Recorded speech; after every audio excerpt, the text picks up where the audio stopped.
Hello and welcome to our show, Midwest Weekly, starring myself, Hairwiz, and my co-host CLT. We are here to give you a recap of the wildcards rounds action across the Midwest Sweat League Spring Split 2025. So CLT, how are you feeling, my friend? It's here. Day off of work, so got to sit back and enjoy it. That's always good. Yeah, I know we're recording a little later during the week than usual. Do apologize for that, but CLT had stuff going on, and so we do not want to impede on that. That's important. Um, But yeah, before we dive right in real quick, I figure I will just give a bit of an address on what happened there on um, Sunday evening slash Monday afternoon. And just would like to state that it's important that we all understand and know that everyone's allowed to have feelings. Of course, maybe I shouldn't have addressed them directly in the chat, but I felt that I could do so due to the fact that they were um, making some remarks of their own in the chat over the split. Um, the most important thing here, moving forward, is that we all get better and understanding that there may be a better place for it where we might think we're messing with someone, whether it's banter or trash talk, but some people don't take it that way. So I think we plan to start up a channel specifically made for that, kind of like a trash talk banter channel. Um, I know people have been memeing it a bit and making light of it, and that's fine. But I think whether it's myself or really anybody, if you feel attacked or if you feel bullied or if you feel like what they're saying to you is going too far, you should have every right to speak up. I know I was still very respectful in doing so and speaking my feelings. And you don't have to agree with me. You don't have to like me. That's also really not important to me at the end of the day. I'm here to give the best um, for everybody and make everybody have fun and enjoy themselves. But I'm still a human being, and I'm not perfect. And if I feel bothered, I'm going to, speak out on that. So um, again, could I have said something maybe uh, on the side in an own message thread to them? Yes.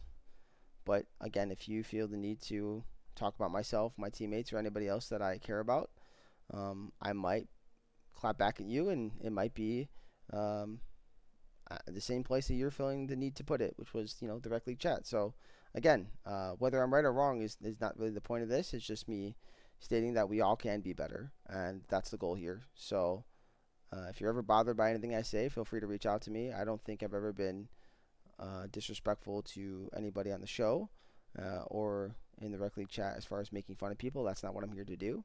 Um, I try to critique and only critique when we do these shows, same as CLT.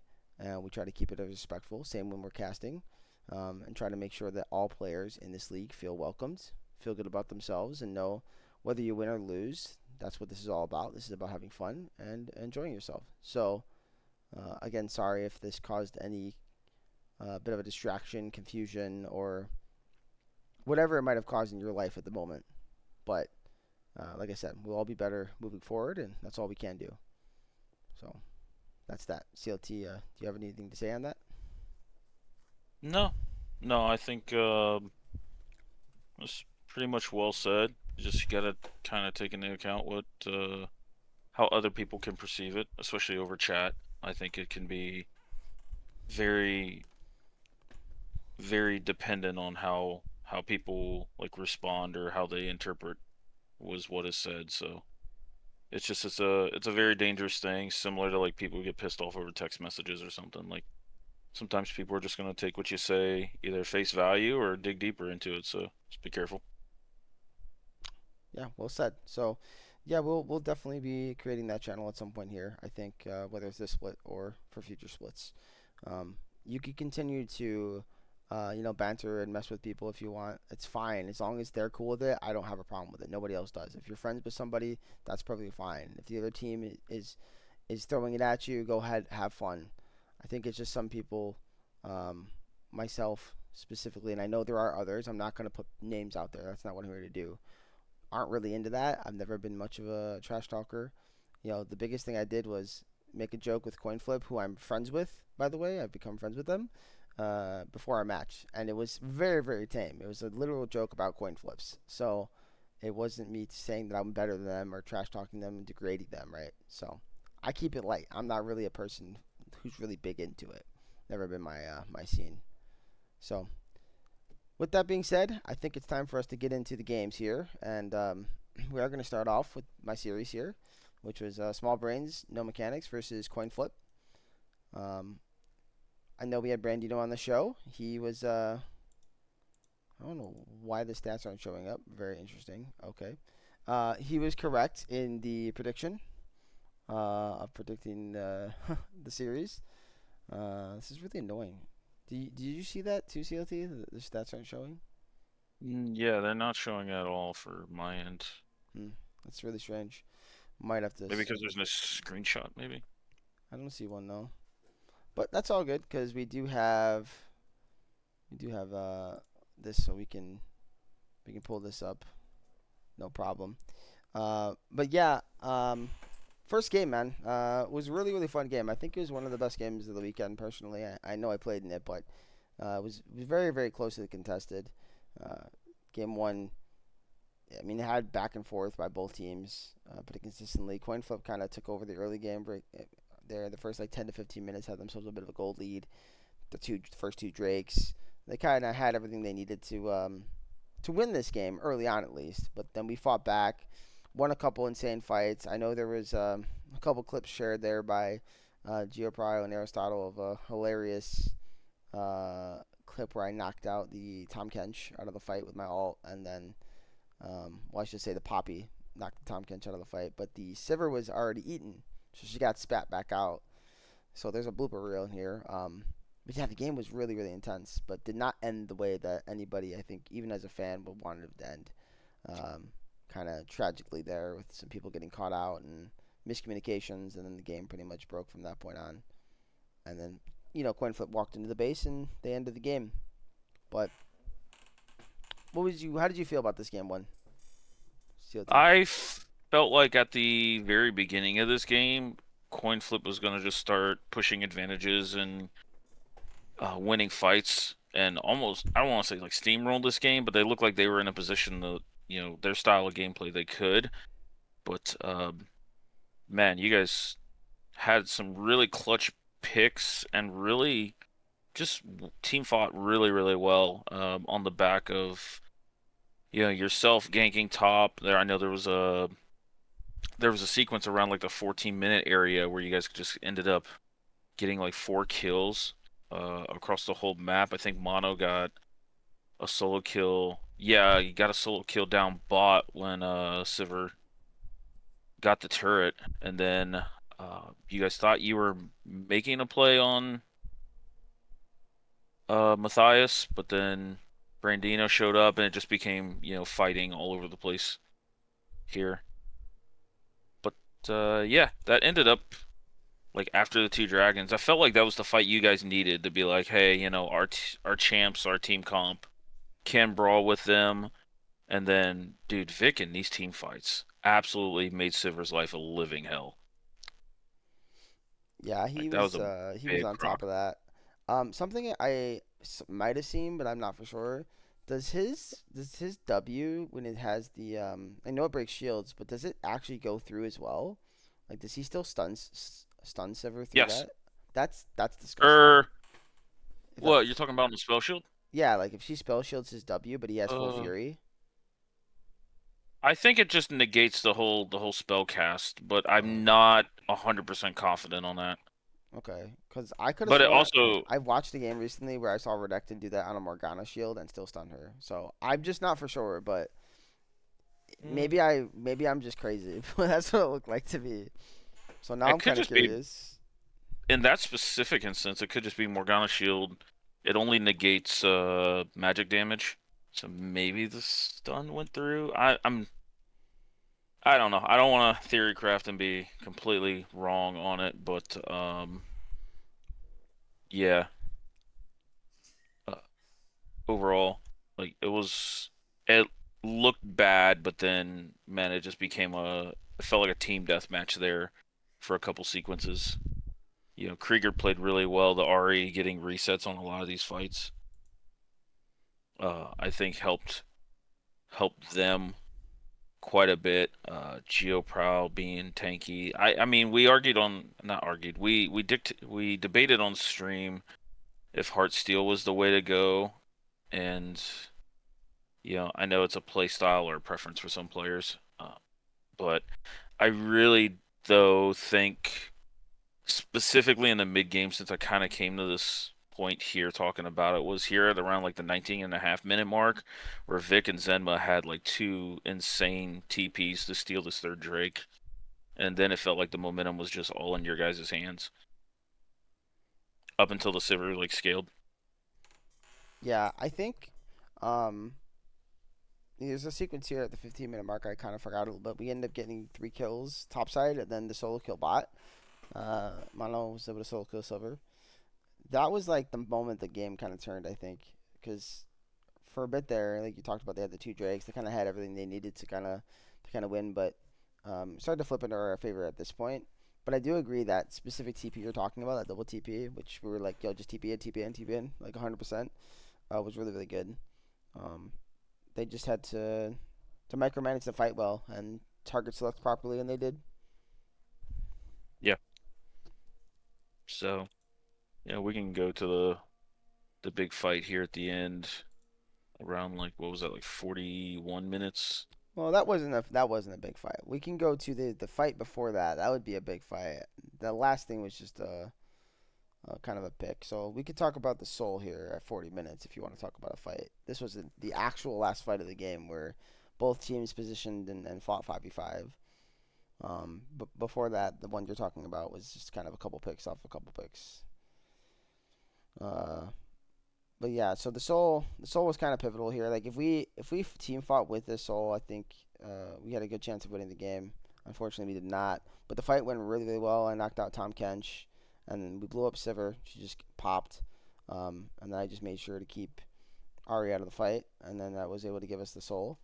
I do wish we would have got another kill or two here. I think if we were able to get at least one more kill, we might have been able to end the game.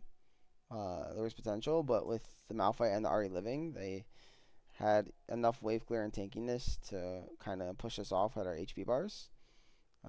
So we decided not to be over aggressive and try to take too much more than we actually needed, especially with Baron spawning, which then obviously led into the next part of the play, which was unfortunate there where Liliana gets picked off and then Zema TP's in. A bit of a miscommunication there for the TP. He is able to trade one back, but him and Vic both die. And then it's just kind of left on me and Mono to try to defend the game. And there might have been different ways to play it than how we ended up playing it. But at the end of the day, it was definitely one of those high pressure situations. So I kind of had to make a decision. And when I made my decision, I needed to execute. But unfortunately, I did not. I missed my ulti, which I look back on and I'm really really depressed about. But I know it was a hard situation to play there. But hats off to Coin Flip. I mean, they found the picks and the punishes when we gave them that there at the end of the game. And then they were able to kind of push down and end the game. So hard fought game one, and there's just kind of like I said last week, it was a 50-50 for a reason. This game one kind of showed how close these teams were. So, but it's pretty unfortunate. Yeah, yeah, it was entertaining to cast, entertaining to watch. Like chat was popping off. It was definitely one of the best games of the split, in Yeah. my opinion. And I shouldn't leave off, but Vic did get his penta kill in this game too. I didn't show that on the stream, but he got a penta, so I could show it on as we kind of talk a little bit about game two. I don't remember where he got it though, to be honest. I think it was around like the 30-minute area. Alright, let's see. Let's see. Yeah, because they got Baron. They flipped Baron for third Drake, which was a really good call, by the way. I think it was the proper call from them, proper answer. We just decided, you know what, we can survive the Baron. Let's get the advantage on Drakes, which I also think was fine for us to do. The fight though was not did not I did not expect the fight to happen, and then when it did, how it happened and ended was insane. Um, yeah, I'll show this off real quick before we talk game two, because Vic was an absolute monster here. Malphite fired a really nice engage initially too, so it looked kind of good for them early on. But I just made sure to try to mark the Ari a bit, and then Vic just not dying there, just crazy. Like no one's touching him or hitting him. Like all of us are pretty much dead. It's Vic and basically a 2v5 there, by the way, at that moment, and he just pulls it off. Just doesn't even make sense, man. But that was a big turning point too, because at this point now we'd gotten the Drake and just negated their whole Baron, and they got nothing for it. So uh, it's kind of bad there for them. Really, really well played. All right, so game two definitely did not go the way we wanted it to. The draft, I think, like for lane purposes, seemed fine, but we didn't have anything to dive with the Pantheon there, and that kind of made it hard for me to play the game at a certain point. I'm into an Ivern, so I want people diving in. I want to like jump on this Ivern, jump on this Twitch, but I can't really do it solo. If I go in by myself, there's a good chance I'll just die, right? So, and I don't know if I have enough damage to straight up one shot. Um, at any point in this game, I think it's kind of hard. I don't know. What was your take here in game two, CLT? Yeah, I thought game two, the early part of the draft for you guys was really solid, but then I felt like the 4 or 5, you didn't, like you said, there was not really a dive buddy with Pantheon. There were more just like front line, like we champions that make the second move. Maokai, I mean, there is some comps where he can play into where he can make the first move, but generally, I think right now he's just more of a CC spot than an actual like tank and can push around the front line a little. So the Twitch was very interesting by coin flip, but then I thought the Ivern with it was really nice. I mean, Twitch does love enchanters, and I thought I didn't think they were gonna draft any enchanters or unless they did like some tricky like Nautilus top stuff. But um, Ivern, really solid champion, especially with like hyper carry ADCs. Yeah, and So I think they played really well bot lane too early. Geo sniffing out that play to wrap around was really, really clean. I talked to him on the side too, and he said like he normally does not do that, but the Maokai had been gone a while, um, so that kind of scuffed the play a bit. But I also think we still could have turned on Twitch. Like Twitch went invis right in front of our face, and there's really only one place he probably run, and that's still up. Once I fell out of the CC, I was gonna flash on Twitch, but then we used our twisted advance on the Nautilus, so that ruined the play a little more. So yeah, it was a little bit of scuff play there, I think, early on, and then bot lane kind of got into a bad spot from there. I did get some gold off of it, and I did end up starting the game 3-0, but I don't know, man. It was just so hard to play with my lead. Like, I don't think I want the lead there. I think we want it on the Victor or the Zyre or something. Like, we want one of the front to backers probably having the lead at this point. Like, I don't know. It was really hard. I'm not gonna lie. It was the hardest bad that game I've played in a while because I just did not see the angles that I could take like normal. So yeah, we thought we discussed it on stream because you did get access to a little bit of gold.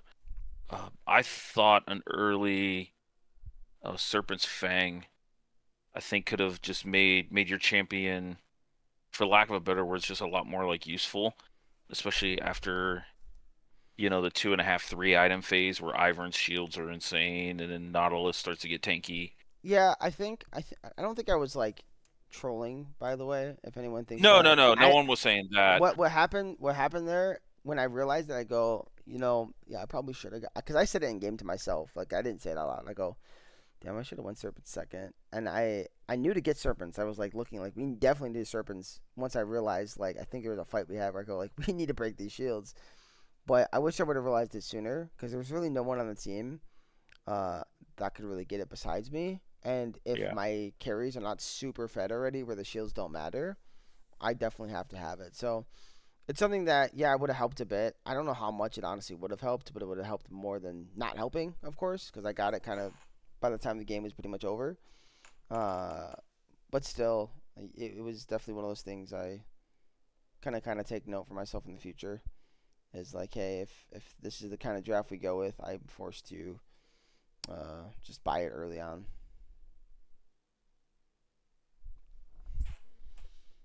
But yeah, I just our drafting in this game was not as good as game one. I think our game one draft was fantastic. Game two, we drafted too much for just our lanes, and that was it. Like we didn't draft around our B1, and I feel like that's it's not something you do. If you're prioing something as a B1 pick, you should draft around that B1 pick.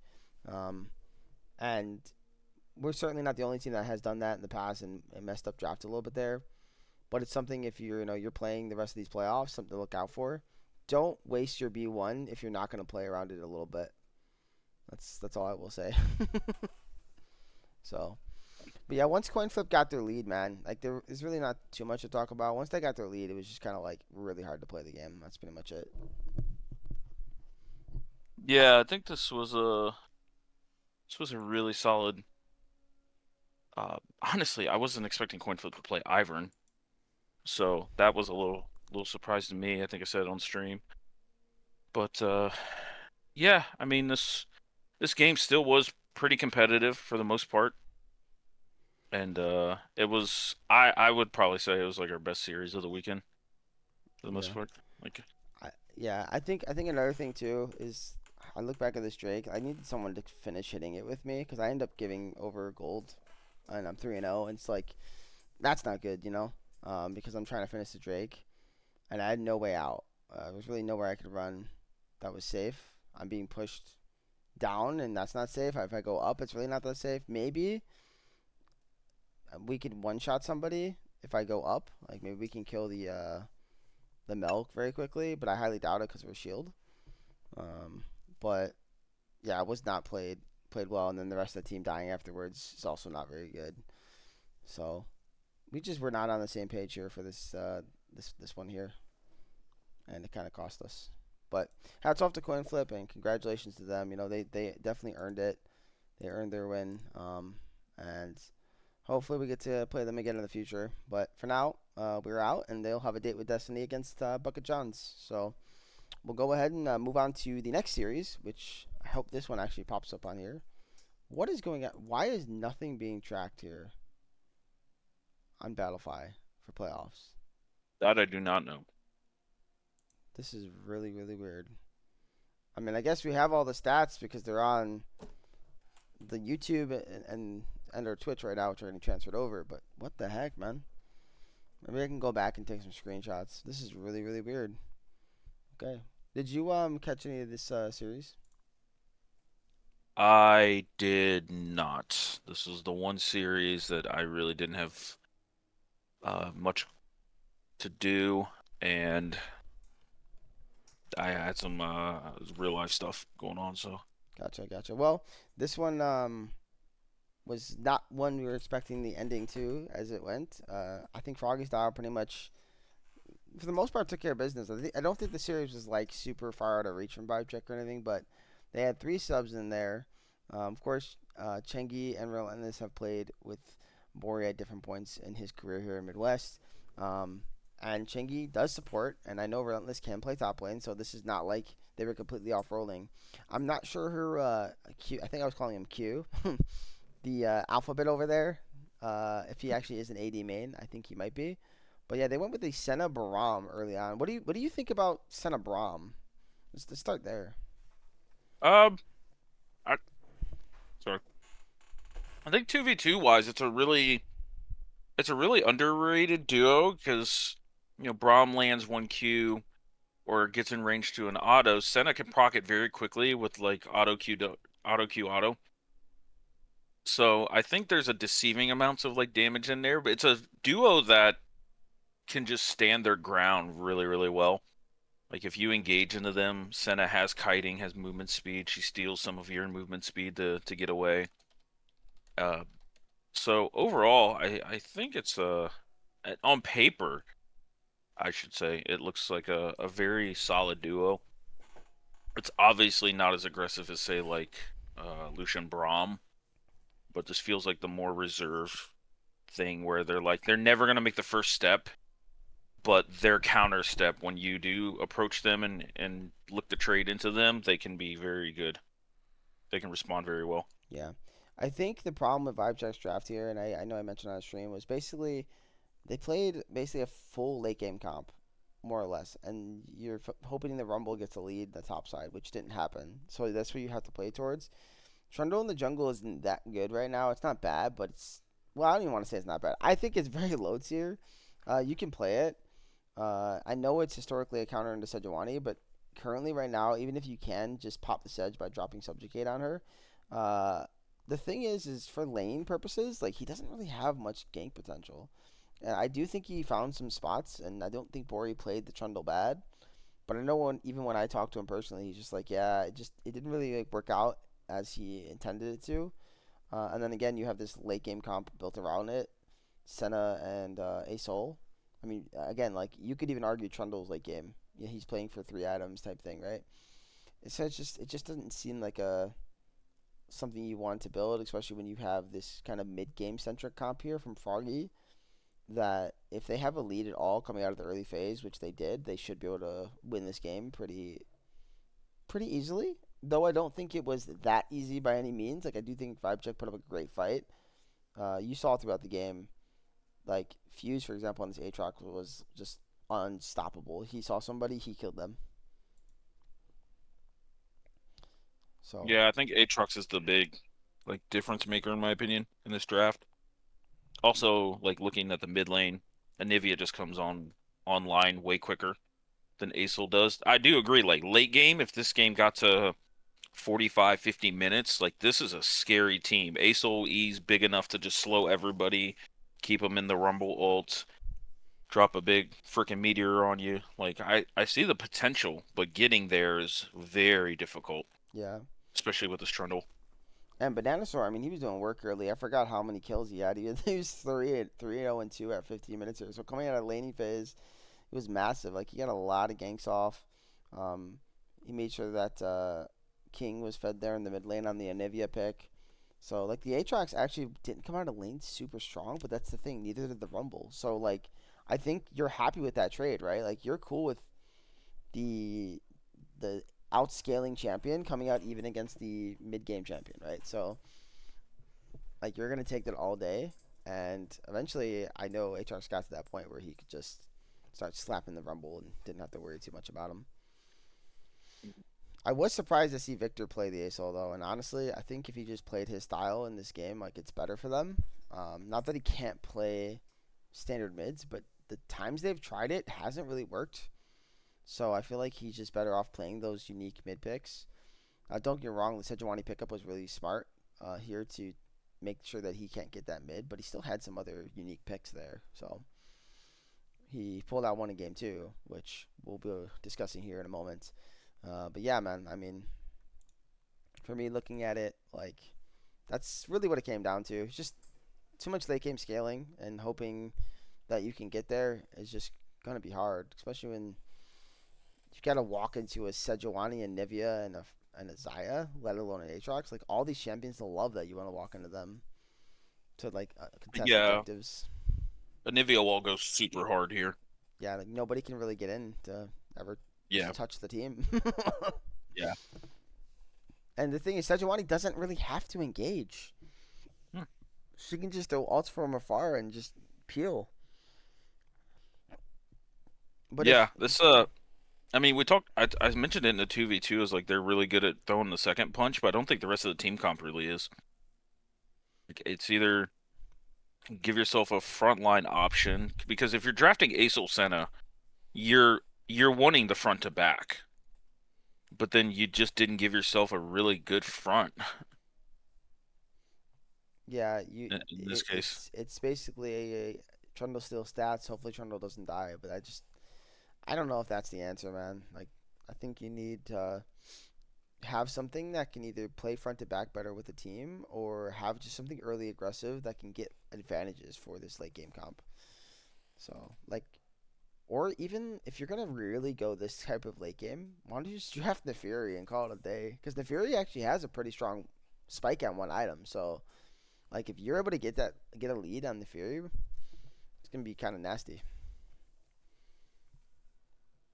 Yeah, I don't think Neferi wants to dive in to Froggy's comp, but I think something like when I look at Froggy's comp and I'm like, okay, what jungler for vibe check would you want instead of the Trundle? Like I think Jarvan, I think Vi, I think something that like gets in there and brawls, but still gives you at least a couple added dimensions with tankiness that it might be able to create a little more time and I space. would say the best pickup here would probably be the Jarvan, and I do think you want to go Yeah. like definitely stick to a bruiser build, but it works so nicely with the uh Asol Rumble that like you get your damage gets to get done for free pretty much once you drop Catalysm out in someone's head, and you have two immobile carries, so actually Jarvan probably goes really hard here. Holy Really, moly, like yeah. Jarvan's good. Zac is probably best in slot because, and as an Anivia player, I hate Zac. That champion brings so much CC. You're interrupting ults, and the wall, unless you time it really well, the wall doesn't have the most innate value. Like, you can stop Zac in the middle of the jump, but it's a very tight window. Yeah, Zac, Zac, in my opinion, I think really goes hard here because Sejuani's never gonna have passive either. Like right. anytime she approaches the team comp, there's so much just residual damage coming out that Sejuani passive gets knocked off. So she's not the tankiest of tanks. I will give Vibe Check credit here, the fact that they were able to stall this game for a bit, and there were a couple plays that were really nice. I mean, Bori securing the fourth Drake there to kind of stall the game, like them kind of winning the fight. Even though when you look at how they won, they basically barely won the fight. It still was like okay, maybe there's hope, but man, you need to do that like probably three more times. Honestly, like you probably needed this game to go Elder Drake. That's kind of how I felt. Like if you wanted to win, but you needed the Elder not to spawn at 30 minutes. You wanted like a 38, 39 minute Elder spawn. So, which if you're ever picking a comp like that, that's just doesn't feel like a way to win League of Legends. So, all props to Froggy Style though here in this game one. I thought they played phenomenal and did exactly what their comp was intended to do. Um, but yeah, we can discuss here game two. So game two was some interesting interactions, and I know Binky came on, and I want to say I am thankful for him coming on. It was a good time casting with him, regardless of everything. I want to point that out. Um, but yeah, we were kind of looking at it. Something we didn't notice was the interaction between Nocturne and Fiddlesticks because Nocturne turns off the lights. Fiddle actually gets his fear off on everybody um, from any angle, including Yep. just like basically almost next to them. It's kind of gross. So cool interaction there. Um, but Nocturne mid kind of was not doing too bad here. I thought it was doing as intended. It wasn't giving over any free kills, and they got to a point where it became tanky and just constantly pushed side lanes. Um, and Bori did get a lead early on this Fiddlestick, so I kind of thought maybe there was a chance they would just win this game with a non-traditional mid laner, but they would not be denied there on Froggy's side. They were saying, "Heck no, no way." Also, Chengi on this thresh was insane. That's the thing. Chengi was landing so many hooks, man. Call that guy freaking mad life out here. It was nasty. I don't know if you saw any of that at any point, even you watched back the games, but yeah, dude was clean on that. Yeah, I'm skimming through it right now. Definitely, I think is a much better draft from Vibe Check for sure. I've been on the receiving end of a Fiddle Nocturne. Yeah, I think it was Fiddle support actually when I played against it, but the logic is still the same. on having a big fear. Uh, I just like the Thresh. If he can create enough opportunities, the champion's great. But Nocturne, Fiddle, and Jinx all love enchanters.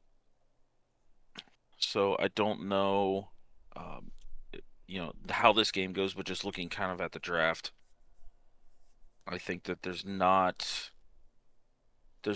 an insane amount of pressure on Hero, and even then you have a backup system with Fuse counter engaging on the Malphite, Hook putting in the Galio ult. So I think it's a both team comps I actually think are really really good.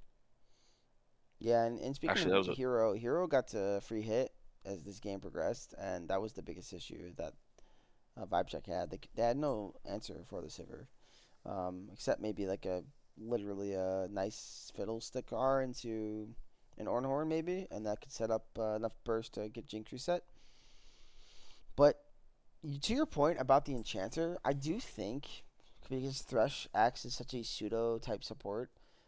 I've said this for a long time. I actually think he's great with stuff like Jinx with Virus, so he's fine here with the bot lane. I do agree. Like I do think Nocturne and Fiddle would prefer to have something that can keep them alive as they do their damage. But at the same point, like if they can do their damage and Jinx gets resets with a Thresh that can reposition and peel for her, then I think the game is fine.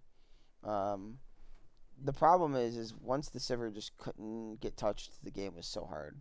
And this was after them getting a bit of a lead early on in this game off of the Fiddlesticks plays, because he got a couple really, really nice Crow Storms in this game.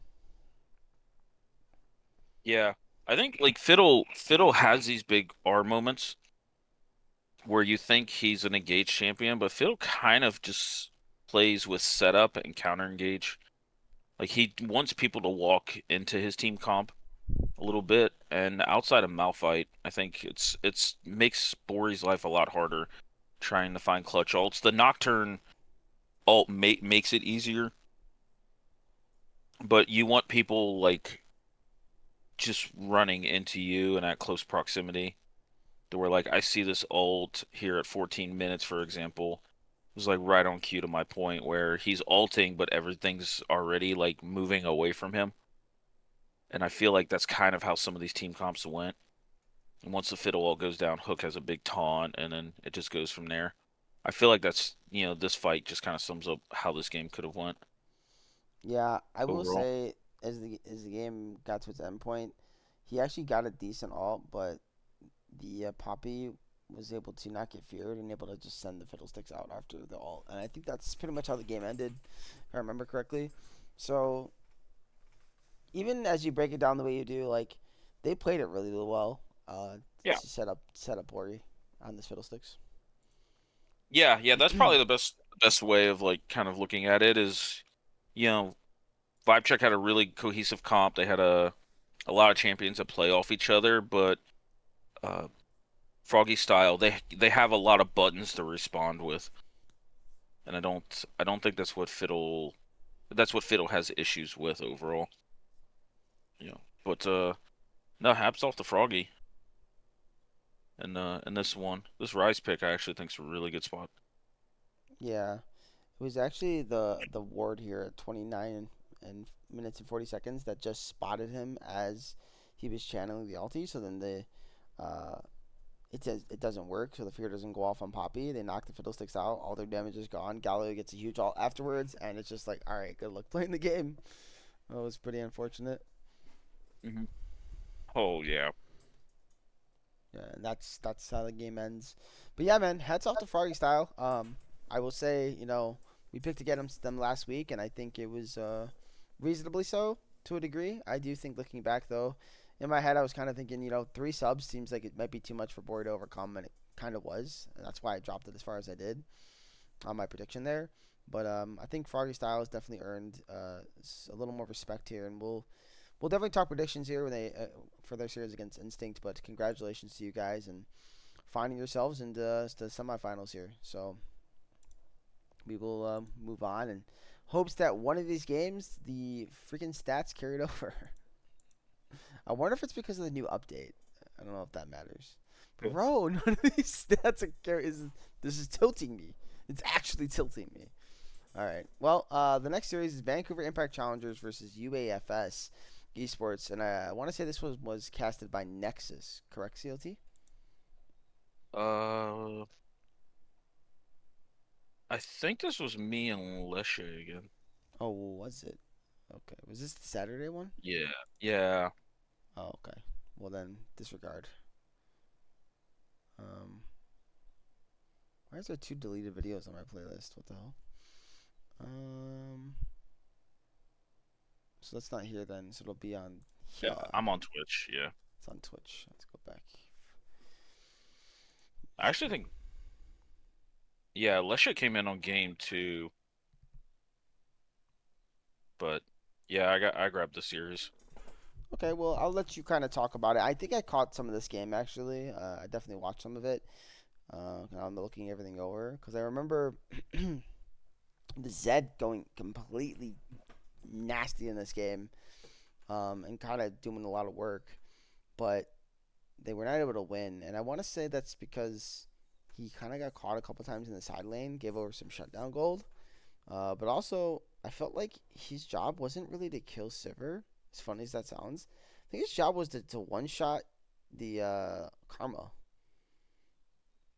That's just kind of my take on this game. Maybe I'm wrong, but he should be able to I think just. his job eventually transitioned to that, but the first part of this game, I think Namzus is just daring people to just keep picking Lissandra because he solo killed me on it. He solo killed MLAC on it. Just don't give this guy Zed. He's the LL stylish of the league. Like, just don't give this dude Zed. Okay, it's that simple. He went completely ape shit in this early to mid game. He had a double kill that might have been one of the most stylish double kills I've ever seen. I'm gonna try and find this timestamp as I talk about this more. Yeah, But I remember the one you're talking about. His shadow placement was really, really good.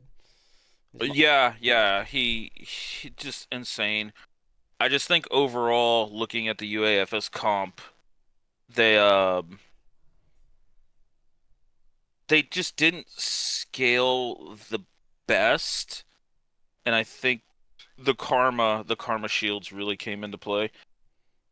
Yeah, well, One big kind of turning point was around like the 17-minute mark where UAFS just lost their jungler here, and they were trying what to was to the go on this timestamp? dragon. Timestamp again? I'm sorry. It's like 17 and a half, Okay. where it's like 17:15 is the beginning of it, where they picked out a girdle on Sejuani, but then uh, they were trying to stop the dragon stacking, but a clutch Sivir Q came in and stole this dragon, Oh which yeah, yeah, that was insane. which I think really got this game on like a really fast pace. And Zed was the only one that enjoyed this being on a fast pace. Like Milio, Zaya, even Cassante to some degree. Like they still want to be able to get to their items, get to their breakpoints, and just scale evenly into the game. But yeah, once this game got late, Kennen was really clutch on the ults. Karma shields just started getting so big, it was tough for Zed to get through them, even with the Serpent's Fang. And if he ever dove, he was met with Lissandra ult and Zweb on this on this Xin Zhao. Just went pretty tanky. I mean, he went the tank Hydra item into Serpent's Fang. Yeah, I'm gonna So, be honest. I think if they stop first to just DPSing get on that Drake for just a second, they secure it. But it's also kind of crazy yeah. that Sivir was able to stand in there like that. Stunner was just unbelievable this series. Another thing I wanted to note is the Sivir is to me like the number 3 ADC right now. So I think it goes Trist, then Jinx, then Sivir, in that exact order. So I don't remember the bans, and we could go back and look at that obviously. But I think if you're not picking Trist or Jinx, and you're not, or you don't play either of those champions, neither does your enemy team, like Sivir should get high priority um, in the series because Jinx was she's banned. okay. So Jinx was banned. So Tristana was on the board. Must mean either nobody wanted to play her or nobody plays her. I don't know. But yeah, Tristana Jinx and Sivir to be the best 3 AD carries right now, which is kind of decent for the game. That means we're actually doing damage again. Like those are a lot of crit builders, and I think so. That means ADCs are not in a bad spot. So that should make everybody happy. But uh, but yeah, overall, man, they did their best, and I do think something that was interesting to me was Choros was kind of getting outplayed here as the Kennen into this matchup was interesting because I don't feel like Kastante should ever be able to pull the trigger on him in lane. So which was kind of interesting. But man, as soon as Kennen got out of the lane, he just went off. So many Yeah. clutch alts, man. Uh, really just a well played and executed game by both sides. I'd say it's probably I could argue the second best game of the weekend. Um, Yeah, this game was insane. so I could accept an argument for this being the best game too. By the way, like I think it's close between this and game one of the Small Brains coin flip game series. So, but the game one seemed to be having the most action, man. Like the best gameplay, and then game two happens, and everybody just like brain turns off. Kind of interesting. Kind of scares me for deeper into the playoffs, but maybe everybody having played a series in playoffs, besides the one seeds, will kind of have that monkey off their back and feel more confident throughout the whole series. But yeah, is there any more stuff you want to say about this game here, CLT? Uh, no. I think UAFS made this game, the way they like it. It was a big, brawly, scrappy type of game. But Vancouver Impact made some changes in the middle of the game as far as like grouping and just not really trying to go out in the wide open Dude, I forgot and this play the game game. had an Elder in it too. Hmm. Jeez Louise, what a crazy game! It was a pretty early Elder though. Not early, I shouldn't say that, but it was like definitely not a late game Elder. This is 35 minutes, so we were still at like mid late game, but we were definitely approaching late. True late game. Trying to find where this double kill was, 'cause this was a freaking sexy double kill. Yeah, it was really nice. But yeah, any fight that's ever got to free hit, man, it was like impossible to play. Yeah. Plus, I don't think the Cloud Soul made it any better either. But Yeah, that doesn't help because Sivir plus Cloud Soul, like she just NASCARs away. you know, Yep. literally, she's like ka-chow. But we can go ahead and jump here into game two, and if you ever find that clip, obviously I'll show it here on stream. Um, but game two, yeah, this one I definitely remember this one because I remember specifically going, wait a second, why are we picking Gwen here? That was something I said to myself out loud. Because Vi destroys Gwen um, in the jungle. It's not even close. And this is even with Worm Jones coming in to fill in for them because this was the weird situation too with her teammates' internet died. The jungler's internet went kapoop, so his web was out. So Yeah. it's kind of a mess here. But yeah, man, that was my biggest takeaway from this game is why the Gwen. That's it. I think everything else is fine and playable. But the Gwen was not a fan. What was your takeaway though on game two?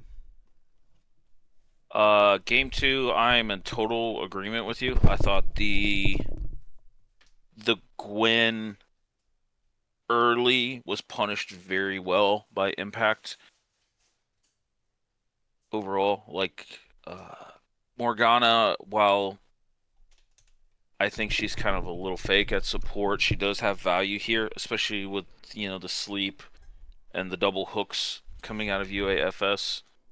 But also like this Mordekaiser, I think on B4, there's Mordekaiser loves the alding everybody on the side of UAFS. Yeah, So it uh it just became hard to play Yep. Honestly, it looked like more of like a responsive CC comp on the side of Impact, and UAFS kind of looked like a bunch of solo queue champions who were grouped together. Yeah. The Pike was Um, interesting too, and though the Pike kind of did work, I think looking back, it's like you're piking a Morgana as the game goes on. It gets really hard to play. You're into a Vi, that's also hard, and Malzahar exists. So it's like, how do you actually play the game? And that's disregarding the top lane matchup, which had your favorite your top laner slash support slash mid lane, whatever he's playing these days, former teammate Nautilus yeah, pick. So yeah, I mean, I just I don't know. This was a game two draft where it kind of felt like the same thing with small brains game two draft, where I don't think all the picks are horrible, but like the overall draft doesn't synergize well, and you also into a couple champions you don't want to be into if you're some of these picks.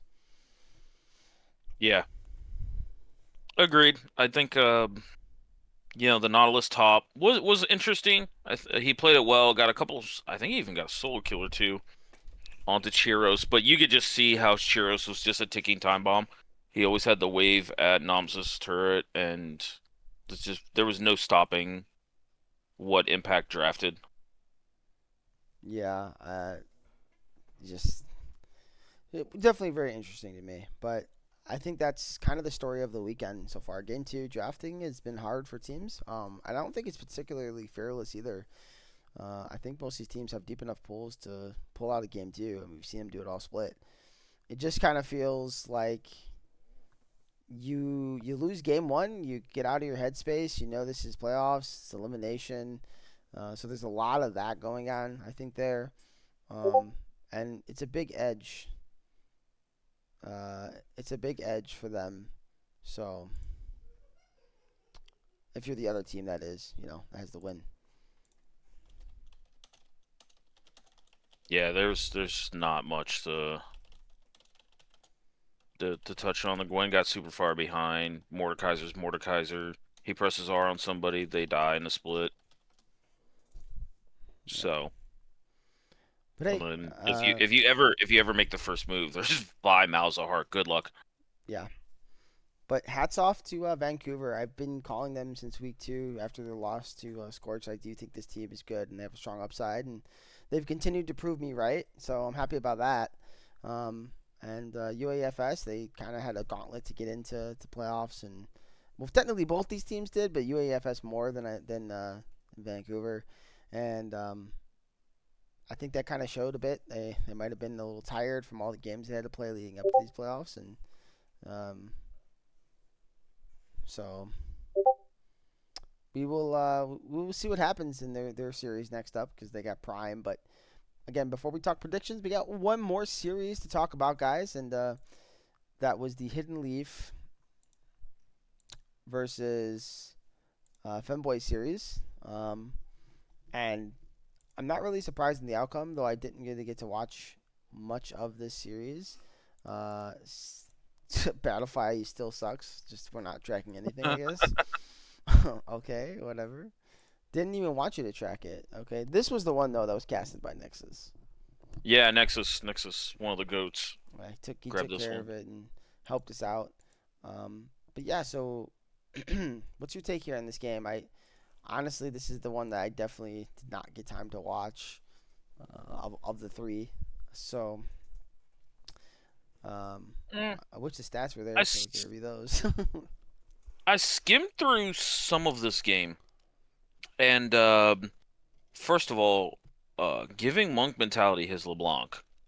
Like this champion absolutely suits what this guy wants to do in lane. He wants to brawl, he wants to trade, he wants to get advantages by keeping the pressure and the aggressiveness up on you. So, uh, LeBlanc giving him that, you better have a damn good answer, and I don't know if Trendemir's that answer. Yeah, the So, Tryndamere is pretty interesting. Something else to note: they changed their names. They're going for Game of Thrones from Naruto. So if they come hmm, back next split, I wonder if they're going to be known as something else. Because of these name changes. They're gonna match it uh, up. But yeah, I think yeah. Tryndamere into LeBlanc is fine at 6. But man, before that, I agree. It's kind of hard to play the game. Also, we talk about. I don't know if you're watching. They're skimming through this game, but can we talk about this AP Jax, by the way? Like, Mm. that is weird. I got nothing on that, to be honest. So I So feel like as I have a, Jax, you I have a theory. I have a theory. okay? He's into Gwen. He doesn't really particularly win that matchup. You go AP, you clear waves, you play the bow style, and then you get strong and you just one shot things. I think that was his idea, and I'm okay with it because I don't think that's a matchup he particularly Uh, wins. I'm okay with it if it's not into Seraphine Sona. Like, who the hell are you killing through all them shields? I, I mean, sure, but you have a row to break the shields, so I don't think you have to worry about that. but you're never you're if you're Jax, your whole thing is to not be grouped. Like he's a duelist, so naturally he wants to be in a side lane, which means he's away from Rel. I mean, maybe he can duel better into the Gwen as well. Maybe that's also why. I mean that's fair. It's not something I'm accustomed to seeing. I thought Gwen was okay to borderline happy with the Jax matchup, but AP Jax, I feel like the moment you misuse your stun, this Gwen just all ends you and you die immediately. But I could be completely off basis on that. Well, based on his first solo kill of the game, it looks like it was working fine. I mean, you probably just only go in with your E, and then if you have to Q, it might be a little scary. But as long as you get as much burst off on her, she might be a little not tempted as much to go in. She doesn't really have a super OP early game, so I got no point of reference or context. yeah. I'm Like Tryndamere curious. mid is super annoying, but I I'm nothing curious on the why AP they Jax. drafted Seraphine and Sona in the bot lane though. Like I understand it's gonna outscale, but is that really the angle you want? It's just something interesting to me. I don't. I I don't know if I don't want to say I hate it because that's not even I what it don't hate it. is. It's just I don't like. Does it give your bot lane enough agency in the game to play? Like you definitely set up the Gwen, the Jin Zhao, and the Tryndamere well. By the way, like I think that's awesome. They get to play the game. You get to play the game, especially in the early game. That's my thing. I mean, they get to have a party because like both champions are Omega happy with enchanters, especially double. Yeah, But they're just if looking you above. ever if you ever get behind, you have no front line to play front to back and try to stabilize the game. But also, if the moment you get sorry, my brain just broke there. The moment Femboys gets Baron, like Baron's great into Seraphine, into Sona. Like you don't have the most amount of wave clear. Yeah, So I'm trying to see like if there's a spot where this game like really broke. It was kind of close a lot. I mean, we're talking. Let's see. Let's go back a bit before this fight. Let's go back. So we have a fight at looks like 21 minutes over this 22 minutes over the Otacon, um, which is interesting to say the least. But it's only 4K hmm, difference, and I think that 4K doesn't look that bad. The only thing that's really bad here is the Drakes, the three Drakes to none. I think that's the only scary part. Um, but you're a scaling comp, right? Like you're Seraphine Sona are just looking to go late game. So you're probably cool with being down 4K. Like that 4K is probably more like 2,500 right now, based on the scaling. But the issue is you have no Drakes, so it gets hard to stall. So how do you play the game if you can't stall the game? I don't know. That's if you're. I feel like almost it's kind of the opposite. If you're up 4K for the side of Femboys, it almost feels double, just because there's no CC to lock down Jax, Viego, LeBlanc. You know, Rel has the only go button basically in the whole freaking game. So Oh, it's just mm, well, I disagree with that. If you watch the fight, they get a lot of CC off. They have CC. I think the issue is they don't have damage. The issue is not CC; it's actually damage.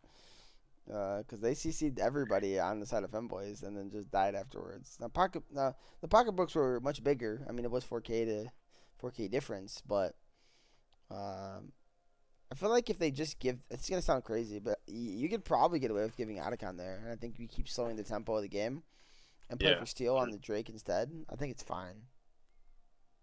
Otacon doesn't break the game, but losing your base does. Losing the fight after Otacon. That's the point, which was also Yeah. losing your base. So good luck. But Yeah. but yeah, I mean, it looks like after that they pretty much just kind of they got soul and they kind of walked it down in the game. So Yep. good job there on Femboys taking care of business. And yeah, very interesting to give Monk the LeBlanc. That seems a little weird. Um, he's Well, definitely always drawing the bans though, so it's not like they're not people aren't banning against him. speaking of not banning against him, let's check out this game 2's draft. Hmm. Yeah, gets a Kali here. Again, into a lot more respectable, like single target CC. Nautilus, Maokai, Pantheon, but Swain is not the answer. Uh, Yeah, Swain's interesting. Silas Jungle is very interesting. How do we feel about that? What do you think? uh, into what Hidden Leaf draft, I thought it was fine. In the grand scheme of things, probably not a great jungler. I'll defer to you on that regard, but yeah, for the most part, I thought this was like the one time Silas jungle was acceptable. Yeah, it doesn't have a great clear early, but it can still clear and it can still make it through. But I mean, he's a duelist, right? He wants to duel and fight early, and Maokai definitely does not want to do that. So if he finds the Maokai, like he's gonna win that fight. His ganks are pretty solid. The only thing is, there's not really a lot of CC to set him up early. If actually really any. I mean, you're talking about a pillar. That's your CC or a slow from your Smolder or your Yumi. But yeah, if he gets in range to W you, he's gonna hit his E, right? So I think he's fine playing this game here. Definitely interesting pick and pulling out something spicy. Uh, the Smolder bot lane, that seems kind of crazy to me. The champion's such. It's not like bad like it was last split, but man, it still feels kind of like a risky pick. But Yumi to me is one of the most busted, if not the most busted enchanter right now. So Yeah, Yumi was Smolder and not really much to threaten the Smolder early. I mean, yeah, it is Nautilus, but Smolder just kind of keeps his distance and just farms. Uh, is really good for the Smolder overall. yeah. Just it gives Smolder everything that he wants. Yeah, and you could see like if you're watching like this how this clear by the way, he didn't finish his Krugs at like 342 or something. So like that's that's definitely not optimal. Now Maokai is not the fastest clearer either, so you kind of get away with it a little more. But I mean, man, if you pick this against any other jungler, he's getting double scuttled there. Might even get invaded and killed. Like it definitely has its risks, man. But he pulled it off, and then he gets to go a gank bot side. Looks like he gets a free kill too. That's never what you want to see. Silas does scale really hard in the early mid game, especially on like an item. Yeah, Jungle Silas wants some early gold to then help the second and third clear, and then he can be on tempo with other junglers and start equally affecting the map. Yeah, he tried to ulti out of the fight at 8 minutes. Did you see that? Yeah, I caught that. That was yeah. Interesting. I don't know if that was the angle. I think he's just like, I can only help you a little bit here, and then I'm gonna try to ult away. It was I mean, it was something. Yeah. I honestly think uh yeah, I think he meant to take somebody else's ult. Was there somebody in the proximity of it? Let me go back and rewatch this again. No, he purposely took the Pantheon ult. Yeah. So I don't Swain was on the bot side, so if he just didn't move his mouse quick enough and take Swain ult there, then this fight could be a little more interesting, but also it's Pantheon with Ignite. So Silas really doesn't want to touch that top side part of the map. But yeah, that I just watched it over again. That's quite comical. Yeah, it's actually interesting here too. Hidden Leaf is they're kind of doing well here into Femboys early on. So that's something to consider um, as well. I mean, I think that could be a little bit because they kind of drafted some losing lanes early. So, except for mid. But yeah, I mean, if they pick something other than Maokai Jungle here, I don't know what the draft order was, and I obviously can go back and look if I wanted to. But yeah, if they just drafted something other than Maokai here, and they still go Silas Jungle, like man, I didn't leave might actually picked up this one. To be honest, I think the Maokai Jungle doesn't offer enough early to can keep up with this pace. I mean, he's 0, 0, and 0, so all the kills are coming from lanes. So I think that matters a lot. I I'm now off of the Maokai train. Like I was willing to let it keep playing out, but I don't think Maokai has a single win this split. Yeah, At I least not anything polarizing. Let's put it he's that way. just not that he's a bad jungler because that's just false advertising. It's just he's not what he was before, and I don't think he has a lot of He, great matchups in this current meta. You know, Pantheon, Jinzhou, Vi, Neferi, all those champions he's gonna struggle in clear and duels against. Even Sejuani is good into him, so I don't really see the angle, but. It looks like they were able to claw back into this game after being behind a little bit. 15 minutes, they got it all tied up in gold. Um, and I'm just gonna kind of see what happens here at the end. Um, go back a little bit. All I right. just I just watched another fight. I don't like Maokai at all. He's over with it. Yeah, I so think Amumu was even up too. yeah, Like Momo Amumu's Momo's good. Yeah, yeah.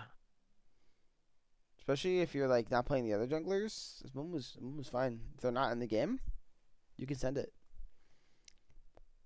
I mean Amumu, Zac, Nunu, Udyr, Lilia, they're just all better going like Leandries and can then spec into some beef or Yeah, just go straight AP damage. Like, they all outpace Maokai too.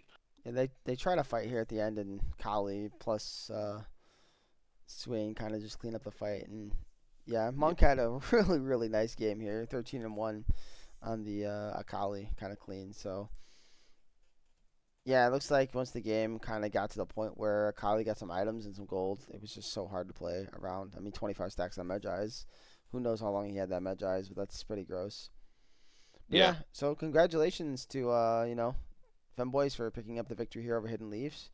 Unfortunately, Hidden Leaf is not going to be moving on. They've been nothing but great to us, and well, I just showed my power rankings on accident. So screw it. You know what? We'll just jump over here before we go into predictions then, since I just did it again Nice somehow. segue.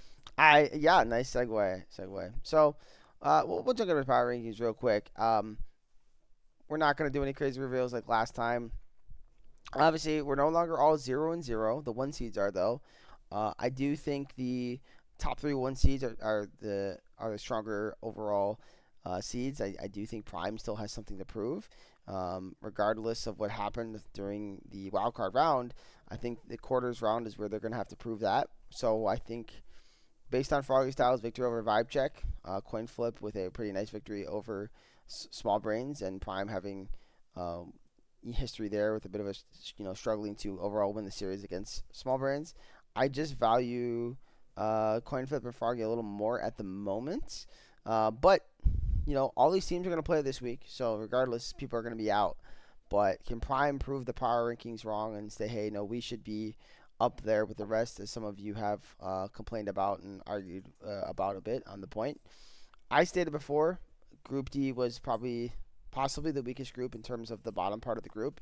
So whatever the three teams did, um, at the end of the day, it's not that what they did was bad. It's just that how much can you value that? And I value that a little less than I valued the top part of the power rankings for going into playoffs. And so that's why these teams are where they are. But yeah, uh, there's your power rankings since I goofed up the part of the segment. CLT, you have any complaints? Um, Not necessary a complaint, but it can be a very healthy discussion of like, bro, Prime that low. Yeah. And Mm. I get it. I get it because everybody's looking at, well, they're undefeated. Well, there's this. They were 10-1. Everybody's gonna look at that. They're gonna look at their seed. They're a 1 seed, right? All that is valuable, but Instinct had to battle against currently now. Let's look at it. Three teams that are still in playoffs. Happy Jellyfish. There's three teams still in playoffs. So Group C and Group A are holding lots of value here. Now that leaves Buckets and Prime as the ones that lead their groups. Buckets I have reserves for myself, but I do think that they've shown enough being in that group. That was actually a pretty good group when you really look at it. I mean, it was tight knit across the kind of bottom side of it. All those teams like could have traded victories differently, and all did battle well in the Buckets. I mean, UAFS made playoffs and did take a game off of Buckets in the early part of the season. So like there is some value there. Group D, everybody was basically winless. How much do you value that? I just don't value that a lot. Like all the bottom three teams, and then Hidden Leaf kind of didn't show up in the two matchups against Prime and Small Brains. So I don't know how much weight I can put into Prime. They have one really great victory right now, and that's over Small Brains. That's how I'm looking at it right now. All these other teams, they've beaten somebody else. There's more value in their victories, and the top ranked teams. That's really my biggest argument for Prime right now. If they win this week, then the discussion is different, right? But as of right now, they have something to prove. I'm giving them the edge over Vancouver, but in the power rankings, but we'll see where I lean on predictions. But yeah, I mean, if you're looking at that, I mean, I could argue you could maybe even swap that out. So considering UAFS did take a win off of Buckets, and so they were at least a challenge for Vancouver's for sure. But Vancouver came out of a freaking hard fought group as well. So that's really my Yeah. biggest argument. And maybe people won't like that, but it's playoffs. It's not regular season. What you did in regular season matters to an extent, but these are playoff teams now. These aren't regular season teams. So that's how I look at it. That's why I put all three Group D teams in the bottom six for last week power rankings. And guess what? Two of them are gone. So I guess I wasn't wrong to put them there, was I? Um, I mean, I don't know how you want to view it. Just kind of you can view it like that, I guess. I But mean, look at the end of the day, like these teams are going to play each other, and so one could even have a discussion or an argument of not not really discussing power rankings and playoffs just because at the end of the day they're just all going to play each other. So I just feel like Prime, like specifically, if you were to ask me, being below like Froggy and Coin Flip, I think they deserve enough respect here, even though it was a weaker Group D that we've already seen, based on the first round of the playoffs. I just something about Prime to me, like they're a very stable team. It didn't feel like they really lost control of a game or had the battle back. They just like they're very consistent. They play their style very well. Um, I mean, I'd and argue against Small Brains. They did kind of have to battle back and definitely lost their wits about them a bit. So that's kind of definitely false about Prime. There's no team currently in playoffs where they did not have to at some point battle to be where they're at. And Prime certainly had to battle to be here. What I mean by that is they had to battle to be the 1 seed. Like they had to earn that still. They didn't walk in and 2-0 Small Brains in 25 minutes, right? I mean, they had what, a 40-minute, 38-minute game one.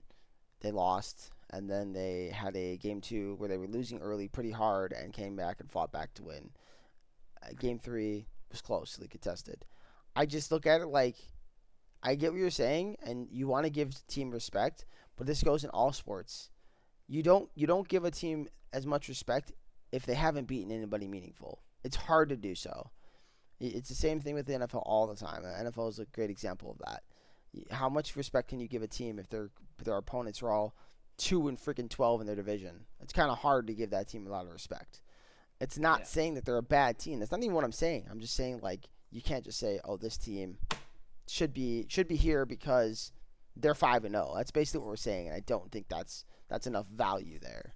Being undefeated doesn't mean everything.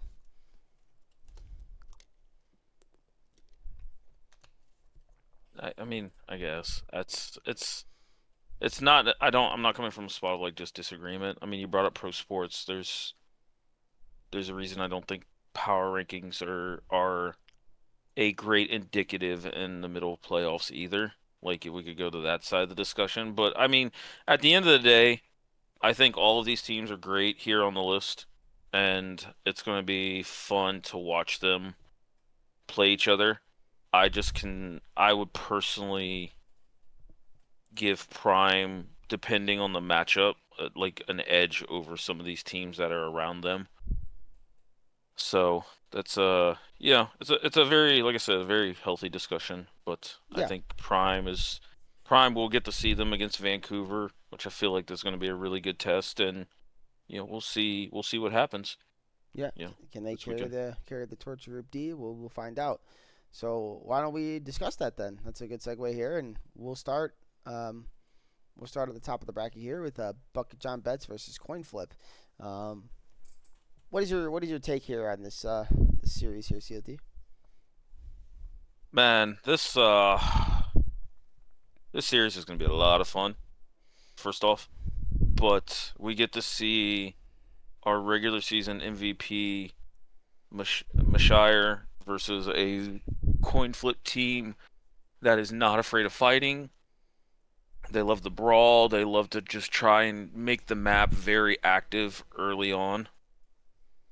And that's going to be a lot of fun. Bucket, even though Mashire got MVP, and I think he's definitely planting his flag in the sand as being like one of the top ADCs, if not the top ADC in the league. The Bucket John Betts, I've always commented in previous episodes that like the top side of the map just seems to be so stable and so like they just play together so well that I think that's going to be the hard rock to move for coin flip. Yeah, But I can't wait. I honestly like it's like top side of the map is trying to see how coin flip deals with it. But then bot side of the map, coin flip's bot lane's no scrubs either. Like they are very active. We've seen how creative their picks can get. GeoProwl obviously has a freaking ocean for support champion pools, and they play around that really well. So this is going to be a really exciting matchup. yeah, I 100% agree. I think for me, when I'm looking at these two teams, I actually kind of lean the same direction I did in week one, where I think the teams kind of match up pretty evenly. I think topside is kind of a wash. I think your take on Leche is. I don't think that's the strong point of the team, but I think he's a solid rock, like you said. Like he doesn't pop off in the top lane or anything too often, but he plays it well. And I think that's the same thing with Matthias. So they do their jobs both efficiently. So you're probably not going to see too much styling and profiling up there. I mean, you might. Maybe they'll decide to pop off on each other. But generally, they're pretty quiet up there.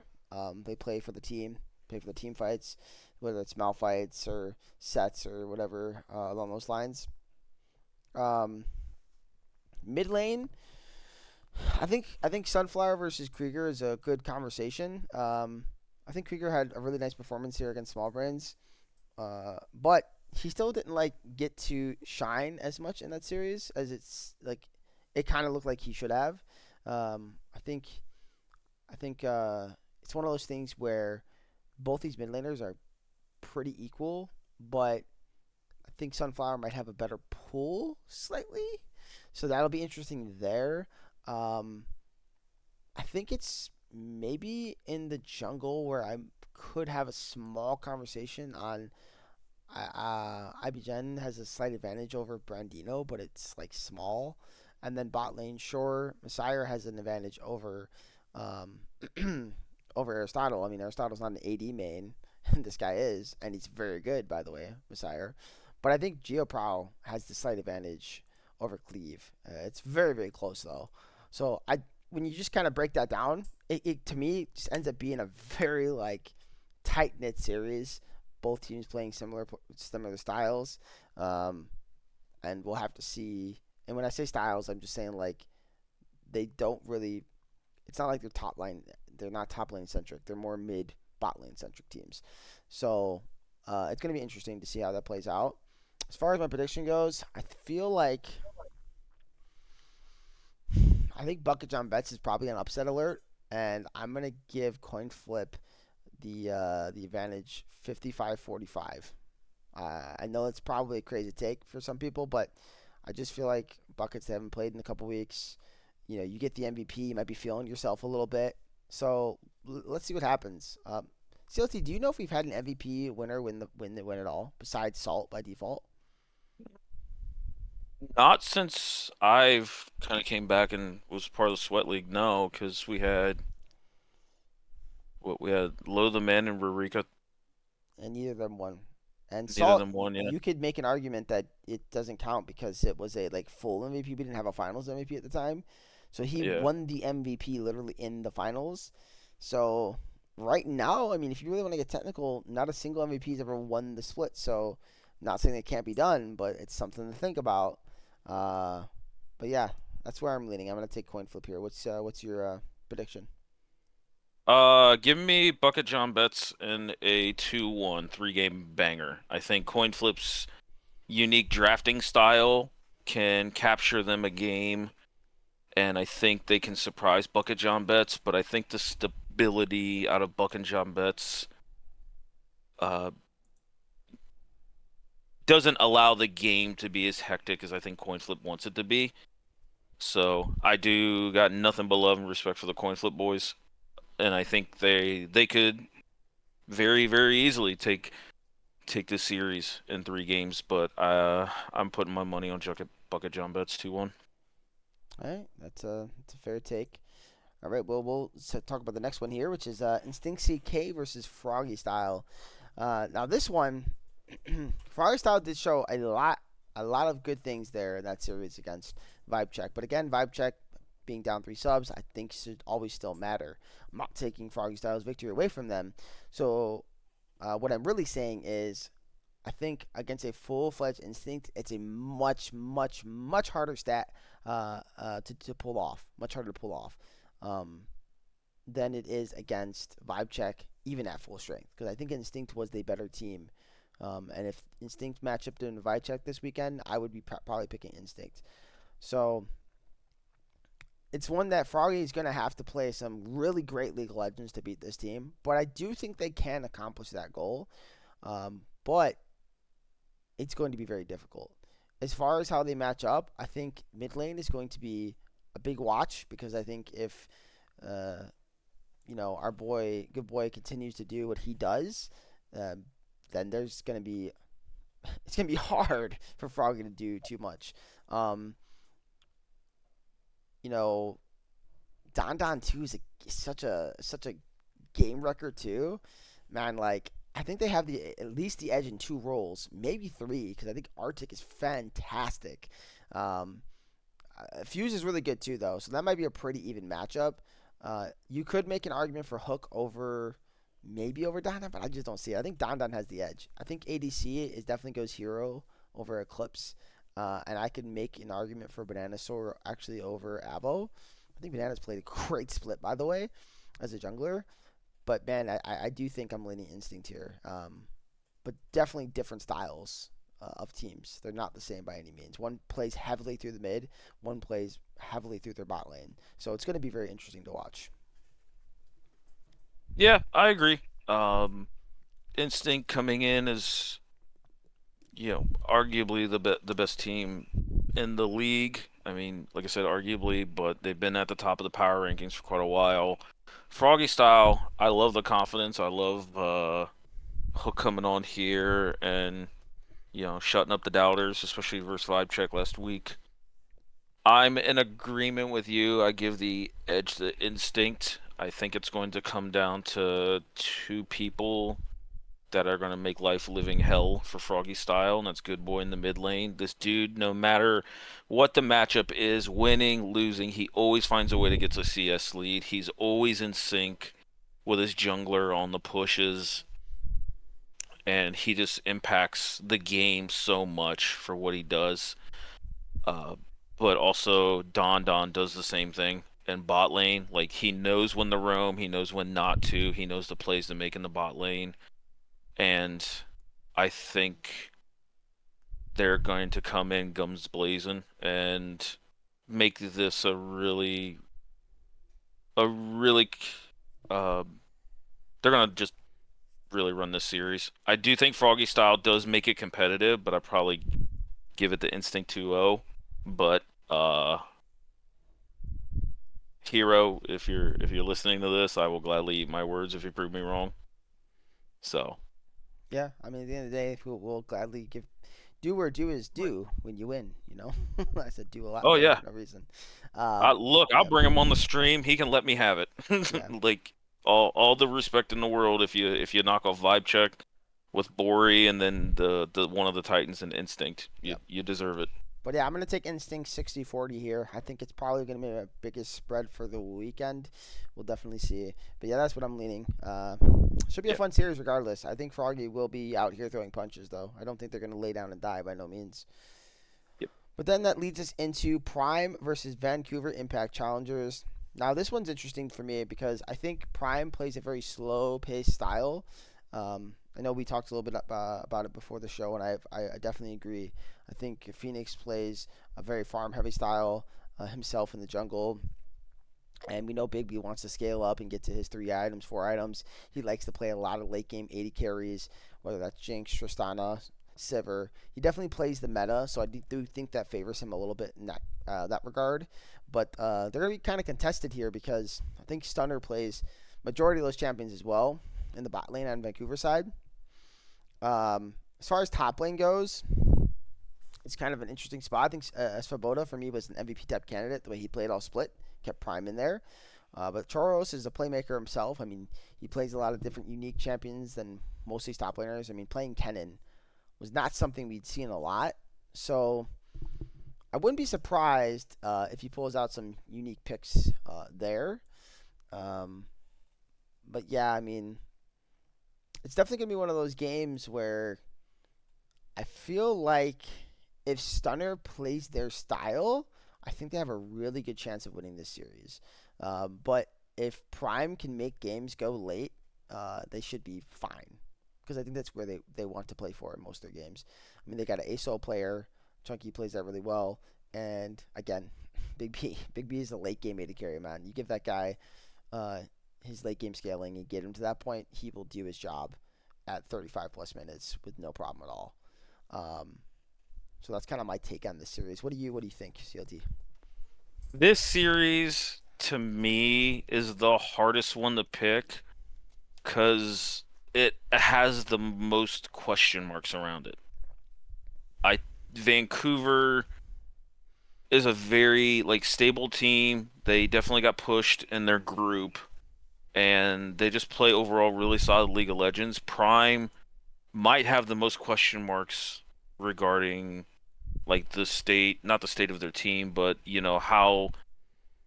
how they're going to play the game because they had a lot of subs and as we noted previously that they were in a group that was very top heavy. So this is a tough one for me to just pick and even kind of go through, but I do agree Sabota was a big standout for Prime up in the top lane. I think Big B does exactly what his team needs him to do and just pump out damage and not really like play make.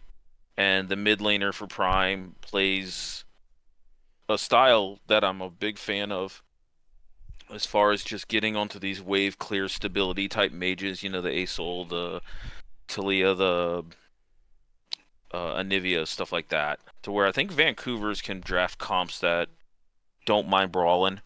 I think the top lane matchup is going to be the matchup to watch. Chiros versus Sabova is like sign me up for 3 games of that one, please. Uh but man, this could go either way. I think out of just the respect for the 1 seed, I'll probably give Prime a slight edge, like 55-45, but the draft is really gonna tell us a lot here. Because I think Prime just to me they have the most direction. They know each member of their team for the most part knows exactly what they're being asked to do, and they don't really stray away from that team comp wise. Yeah, I think I'm gonna go with the upset alert here again, and I'm gonna pick Vancouver. I think Vancouver coming off a nice win. They've been playing a lot of the legends, which could actually bode well for their team. So they haven't had some time off. I mean, they've played what at least a series a week throughout the entire split, right? That matters because even during the week off, they were playing tiebreaker matches. I think this team is primed and ready. I think they're one of the hottest teams in the playoffs right now, if not just straight up the hottest team. And if there's anyone that can certainly knock off a 1 seed, it's them. So I'm going to give them the 51-49 split here. I am going to say it's going to be close because I do think that these teams overall do match up decently well. But in the end, yeah, I'm going to give it to Vancouver. I think we're looking at a lot of 1 seeds getting upset this weekend, and this is my other one. So um, I wouldn't be surprised though if it goes to 3 games. And I honestly hope some of these series do. We've had a lot of 2-0s, and with this being the last set of 3-game series, it would be really, really nice to get some before we turn over into our 5-game sets. So that's my take. So CLT, we got one more here, and this is Happy Jellyfish versus Femboys. So Hmm. this one is the friends versus the friend, because I know Rarika and Minky know each other well, and I believe he knows all Femboys well. So it should be a fun matchup there. Um, I think the mid lane is pretty even, though I think Monk's pool is really strong, and if he gets his champions, I think it'll be hard for Rarika to handle. Um, but I think if they're putting some bans into him, like most teams have, that's where it becomes more even state. Um, Support, I feel like that's leans a little bit towards probably if I had to pick anyone, yeah, I'd probably say Marcuti, right? I think Marcuti has the advantage there in support. His Roman style is really, really good too for his team, and I think it could mess up a bit of what Femboys likes to do. Um, top lane, top lane will be interesting. I think I'm gonna give Dippy the advantage as well. I mean, Dippy just does Dippy things, and anytime you think Dippy isn't gonna win his lane, you're sadly mistaken. But then in the jungle, that's where it gets interesting for me. I think Teras versus I want to say it's Don't Ban Yasuo, please. Man, that's an interesting matchup, and I think Don't Ban Yasuo probably has the edge a bit. I mean, he's shown to have a pretty unique pool and a wide one at that. Terrace has been playing a lot of the meta picks. That's not a bad thing, by the way. I think meta is is going to win you more games. But if some of those picks are taken off the table and you're in the third game in the series, I think I would give that advantage to Don't Ban Yasuo. And then you're talking the 80 carries. I mean, what's that? Mac versus Navis, right? I feel Yep. like I feel like that's Mac favored for sure. I think Mac overall um, has a stronger skill set, but Navis can still do the job well and certainly take over a game. It's going to be interesting though. I think both these teams are certainly pretty even. So, what do you think, CLT? I agree with a majority of what you said. I think Marcuti can impact the map, and he's the support nobody wants to play against because he has no issues telling Navis, sorry about your luck, bye, and you're instantly weak-sided. But I think she plays that weak side pretty well with the champions that she likes to take. My whole thing with this whole matchup is draft. We've seen Happy Jellyfish really try to do a lot of cooking in draft, mainly at Rurika, and this will probably be where I bring up the Fizz game again, like I do every time, but that's more of a joke. But for the most part, like Happy Jellyfish tries to stretch their drafts a lot. They don't really lock down on the champion pools quite a bit. We've seen Rurika pull out stuff like Zoe and Bessa, the Fizz, and a couple of other things that are in the past that we've seen him pull out. AP Kog'Maw kind of stands out as well in splits in the past. So for me, it all comes down to draft. If they lock down Monk Mentality's champ pool, which he's kind of jokingly said in the chat prior that he doesn't have the widest champ pools and he hates playing some of these boring mages. I think I would give the edge to Rurika there, but if Rurika just decides, hey, I'm going to play Mbessa mid in the completely wrong spot, or X champion, then it then kind of ends their drafts a little bit. So uh, this one we can for me, I feel like I know exactly how these games are going to go the moment the draft ends and we look at those. But like you said, if you give Monk Mentality his champions and you pivot him and don't ban Yasuo into a really brawly type game, they excel really, really well at that. And they got a lot of practice at that because not only did they come out of Group A where there was coin flip and instinct, they had to play them all over again in tiebreakers as well. So they have no issues turning this into a scrap fight. Yep. And I think that is the type of game that they want to do. They make me think of UAFS a lot in that regard. I just think they're just a lot more disciplined in some of their fightings and some of their drafts as well. So I think I give this to Happy Jellyfish, but if they if they play this kind of God, how do I want to say it? Play stupid games, win stupid prizes kind of thing. Femboys is going to give them some really, really big stupid prizes in that regard. So this could be a 2-0 going either way, in my opinion. I'm going to give it the Happy Jellyfish. There is a world where it goes 3 games, but it's probably Happy Jellyfish 2-0. But again, if they put pressure on players to make plays that don't normally do it, like if you put Julia on a high impact hyper carry, that's generally, I'm sorry, Navis, that's generally not her style. And if you then do that and you force Marcuti onto Enchanters where he has to kind of stay in somebody's back pocket, that's not really his style either. So, like I Yeah. said, I could see this going 2-0 either way, but I'm going Happy Jellyfish. Nice. Well, I think so. We're going to disagree again. I'm going to go with another upset alert here, and I'm going to pick Femboys to win this series. I'm going to take them in a 51-49 as well. It'll probably go 3. I would be really surprised to see a 2-0 here with these two teams being as competitive as they are. And it's going to be a very interesting weekend. And I think if it plays out in the way I think it might, then it's going to be a really interesting rest of the playoffs as we're only going to have one seed left. And I don't know if anyone will be able to challenge Instinct at that point. I'm gonna be honest with you guys. So it's going to be very, very interesting how it all plays out. But yeah, that's me and CLT's picks here and takes. But yeah, that's pretty much it. So any final thoughts, CLT, or are you feeling good? I'm feeling good. Bring on the playoffs. Bring on the quarterfinals here. Yep. Let's go. Because then after this, we get BO5s. Yep. And all those guys that wanted Fearless, all right, let's see why you wanted it. Yeah. I mean, the BL5s will test your pulls.